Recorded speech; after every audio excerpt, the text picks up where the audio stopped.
This is episode 2 of Saving Jewel. I took her down and swept off some of that collected sand and grit and dirt, but I did want to show you where I spilled this oil. And I've done this before. You know, I've got a container of old oil sitting in that drain pan, and you can kind of use that to restore the finish on these mowers. That actually looks pretty good right in there. Think of it as a poor man's armor all. So I may go around there with some used oil, and it's so dry that it just soaks it right up and has this nice sheen, kind of restores the paint almost. Now, when I was sweeping her off, when I got around this section, I heard a clunk clunk. So let's go look at that. That's always a bad sign. Things shouldn't be loose, but here, I'll show you what it said. I bumped into this. See that? I don't know if you can see that movement.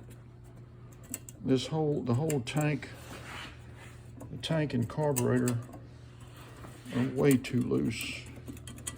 Well, there you go. It's missing the little 3/8 head screw that goes in there, so that may fix that. Let's see. Maybe it will. Let me find one. I have a ton of them laying around here. Let's see if I can find one that'll work. Maybe this is all it needs to firm that up. Let's see if I can get this thing started with one hand, but not having much luck.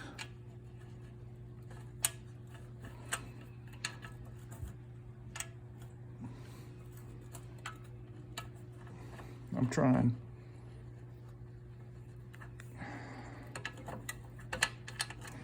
I'm gonna have to set the phone down and try and get this thing started. I just want to see if that's the only reason that tank is loose, is that it's missing the screw.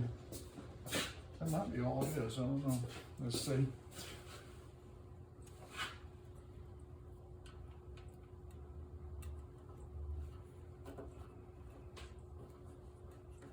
Okay. Let me put a drop of oil on there too. That'll help. This thing is so dry and gritty.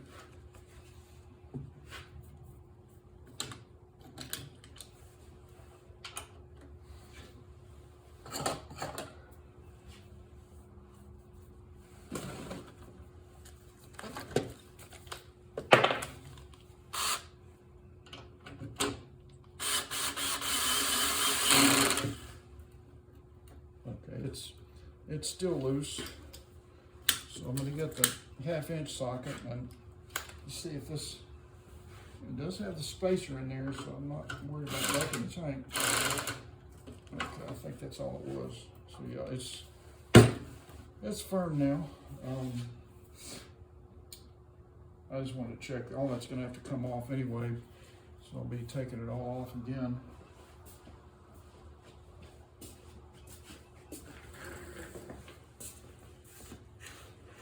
Get my old oil out of the way.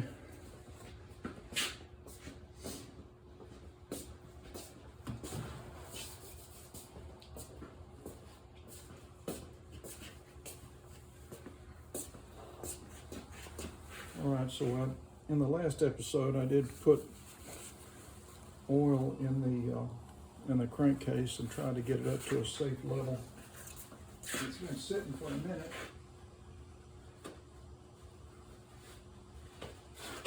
So let's check it again and see where it is.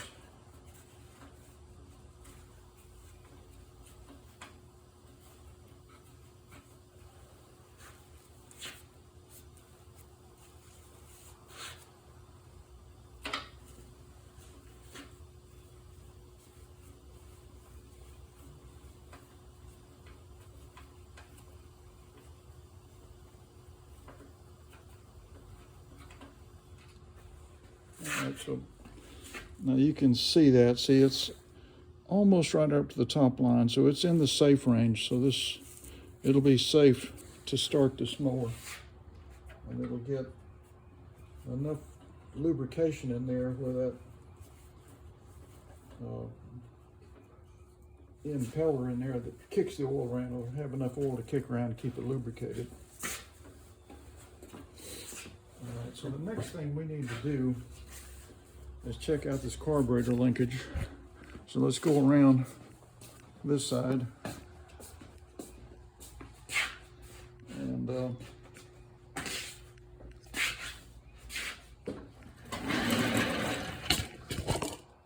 get this where you guys can see this. I'm gonna take the air filter off.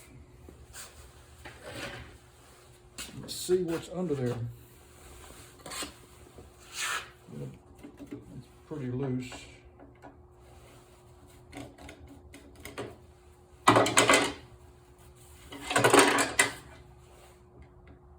have not yet checked to see if there's any fuel in this tank. I'll check that in a minute.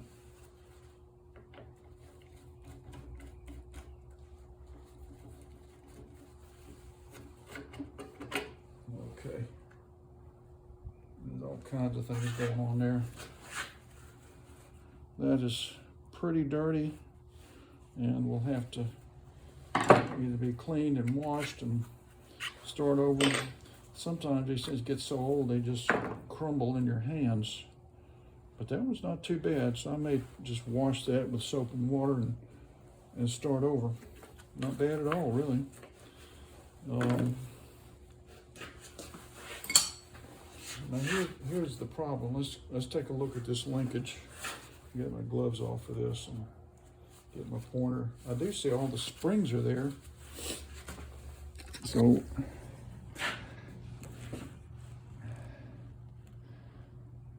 the governor spring is there, and then this little tiny adjustment spring is there, but it's not even linked to where it's supposed to be. You see this little spring right here? It connects there and then goes down, and it's supposed to loop through that little wire loop there. They've got it wrapped around the air vane, so that's weird. Never seen that before. This spring is totally stretched out, and it's in the wrong spot. So somebody's come in here, rearranged everything. So this spring end needs to move to that big slot right there.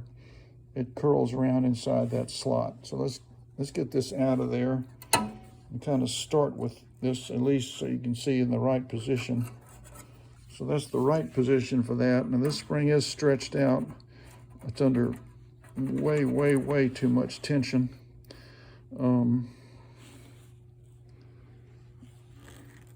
Yeah, they've got everything, all these springs wrapped around the air vane, which is, never seen that before. That is so weird. So that's all got to come off. So let's work on that.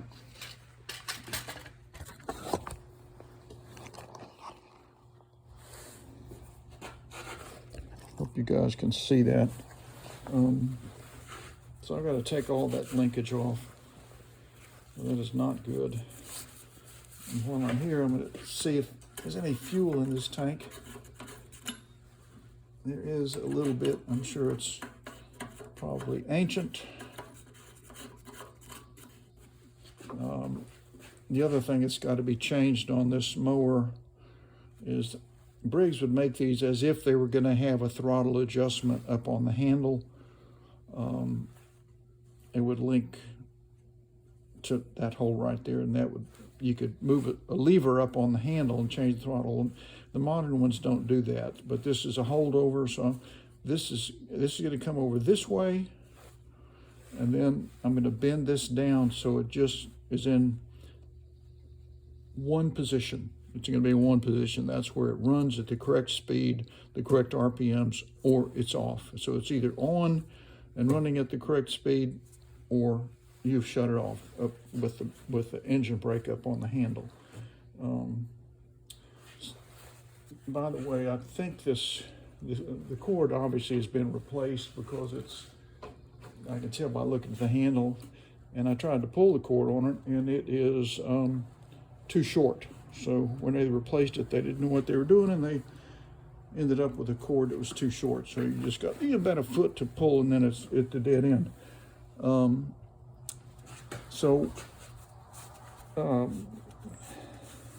When we come back, I'm gonna have the rewinder off. I'll take these 3/8 head screws out, get all this off, and then we'll start putting the linkages all back in the correct spot. And I'll have taken this tank off. I may just replace the tank with another one that I know is good, because this has to come out. I got to get that old fuel out of there. So when you come back, we'll start working on this carburetor linkage.